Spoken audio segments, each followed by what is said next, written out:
খবর 24 সাথে আপনাকে স্বাগত।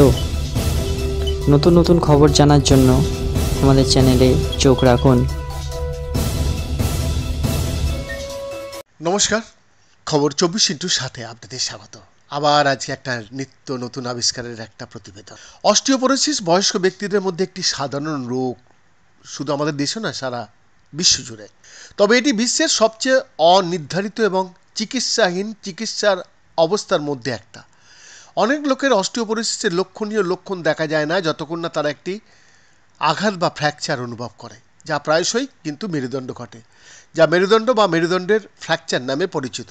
ইমেজিং কৌশল যেমন ডুয়েল এনার্জি এক্স-রে অ্যাবসপট্রিওমেট্রি হাড়ের খনিজ ঘনত্ব পরিমাপ করতে ব্যবহৃত হয়। যখন ট্র্যাবেকুলার বোন স্কোর হাড়ের গুণমান মূল্যায়ন করে এবং বিএমডি থেকে স্বাধীনভাবে নতুন ফ্র্যাকচারের পূর্বাভাস দেয়, তখন হাড়ের স্বাস্থ্যের ওপর যে চর্বির প্রভাব থাকে সেটাও কিন্তু তখনও পর্যন্ত অস্পষ্টই থাকে। এটি তদন্ত করার জন্য গ্রিসের এথেন্সের ন্যাশনাল এবং কপোডিস্টিয়ান ইউনিভার্সিটির গবেষকরা অস্টিওপোরোসিস ছাড়া প্রায় 62 বছর বয়সী 14 জন পুরুষ এবং 101 জন মহিলার মধ্যে পরীক্ষা চালিয়েছেন এবং যাদের শরীরে অতিরিক্ত চর্বি রয়েছে তাদের নিয়েছিলেন।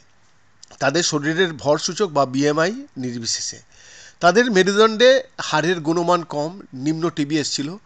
আরও কি, পেটের গভীরে এবং আভ্যন্তরীণ অঙ্গগুলির চারপাশে যত বেশি পেটের চর্বি থাকে, মেরুদণ্ডের স্পঞ্জি হাড়ের বা ট্র্যাবিকুলার হাড়ের গুণমান তত কম হয়। গবেষকরা তারপরে ত্বকের নিচে শরীরের চর্বি বিতরণের দিকে নজর দেন এবং আবিষ্কার করেন যে যাদের বাহুতে বা হাতে চর্বি বেশি থাকে তাদের মেরুদণ্ডে হাড়ের গুণমান এবং শক্তি কম হওয়ার সম্ভাবনা বেশি থাকে। আশ্চর্যজনকভাবে ওনারা বলছেন, আমরা প্রথমবারের মতো শনাক্ত করেছি যে বাহুগুলির শরীরের গঠন, বিশেষ করে বাহুর চর্বি ভর, নেতিবাচকভাবে মেরুদণ্ডের হাড়ের গুণমান এবং শক্তির সাথে সম্পর্কিত, বলছেন সিনিয়র লেখক অধ্যাপক ইভা কাসি।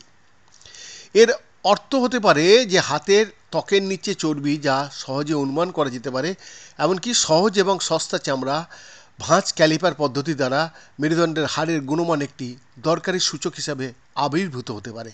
সম্ভবত মেরুদণ্ডের ফ্র্যাকচার ঝুঁকির পূর্বাভাসও এটা জানা গেলে দিতে পারবে।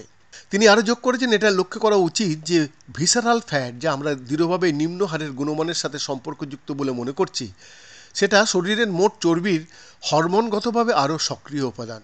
এটি অ্যাডিপোসাইটোকাইনস নামক অণু তৈরি করে, যা নিম্ন গ্রেডের প্রদাহকে আরও বাড়িয়ে দেয়। তাই বর্ধিত প্রদাহজনক অবস্থা সম্ভবত হাড়ের গুণমানের ওপর নেতিবাচক প্রভাবই ফেলে।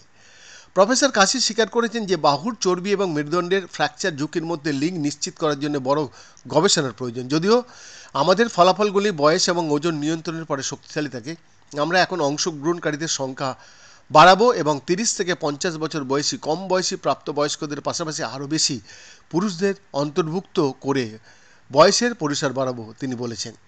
এছাড়াও বাহুর চর্বির হ্রাসকে চিহ্নিতকারী হিসেবে ব্যবহার করে আমরা সবচেয়ে কার্যকর শারীরিক ব্যায়ামের রুটিন নির্ধারণ করার চেষ্টা করব, যা শুধুমাত্র ভিসারাল ফ্যাটকে লক্ষ্য করে না, বরং শরীরের ওপরের অংশে প্রকাশ করে, যাতে উচ্চ ঝুঁকিপূর্ণ প্রাপ্তবয়স্করা হাড়ের যে যত্ন সেটা নিতে পারে। বাহুর চর্বি এবং কশেরুকর হাড়ের মানের ওপর একটি অনুকূল প্রভাব কিন্তু অর্জন করা যেতে পারে ব্যায়াম করে।